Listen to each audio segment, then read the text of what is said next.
ત્રિરંગા યાત્રા દરમિયાન દેશભક્તિના રંગે રંગાયું પાટણ સાંસદ શ્રી ભરતસિંહ ડાભીએ લીલી ઝંડી બતાવી ત્રિરંગા યાત્રાને કરાવ્યું પ્રસ્થાન। રાષ્ટ્રભક્તિના જયઘોષથી ગુંજ્યું પાટણ શહેર। ભારત દેશના યશસ્વી વડાપ્રધાન શ્રી નરેન્દ્રભાઈ મોદીના આહવાનથી દેશમાં ત્રિરંગા યાત્રા યોજાઈ રહી છે, જેને અનુલક્ષી પાટણ શહેરમાં જિલ્લા વહીવટીતંત્ર અને શહેરની સ્વૈચ્છિક સંસ્થાઓના ઉપક્રમે ત્રિરંગા યાત્રા યોજાઈ હતી, જેને સાંસદ સભ્ય શ્રી ભરતસિંહ ડાભીએ અન્ય મહાનુભાવો સાથે ઉપસ્થિત રહી ત્રિરંગા યાત્રાને લીલી ઝંડી બતાવીને MN હાઈસ્કૂલથી પ્રસ્થાન કરાવ્યું હતું। આ ત્રિરંગા યાત્રામાં 2 ઘોડેસવાર, પોલીસ વિભાગની ખુલ્લી જીપ, પાટણ શહેરના શાળાઓના વિદ્યાર્થીઓ, વિદ્યાર્થિનીઓ, ભવાઈ કલાકારો, સ્વૈચ્છિક સંસ્થાઓ સહિત પાટણના નાગરિકો સાથે હજારોની જનમેદની જોડાઈ હતી।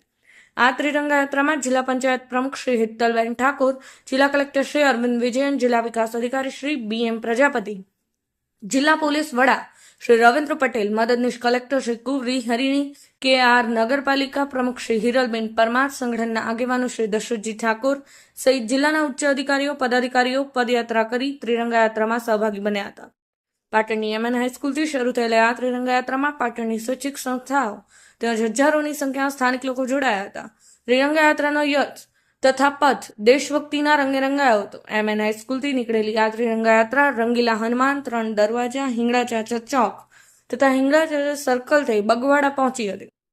ભક્તિની ભાવનાને ઉજાગર કરતા સાંસ્કૃતિક ગીતોની પણ સરવાણી કરવામાં આવી હતી, જેથી રાષ્ટ્રભક્તિના જયઘોષથી પાટણ શહેર ગુંજી ઉઠ્યું હતું। છેલ્લે રેલવે સ્ટેશન પાસે ત્રિરંગા યાત્રામાં જોડાયેલા લોકો શિસ્તબદ્ધ રીતે ગોઠવાઈ ત્રિરંગા યાત્રાની પૂર્ણાહુતિ કરવામાં આવી હતી। આમ ત્રિરંગા યાત્રામાં આગેવાનો અને સ્થાનિક લોકો મોટી સંખ્યામાં જોડાઈ ત્રિરંગા યાત્રાને ભવ્યાતિ ભવ્ય બનાવી હતી। Bureau report, Patan news 24, Patan.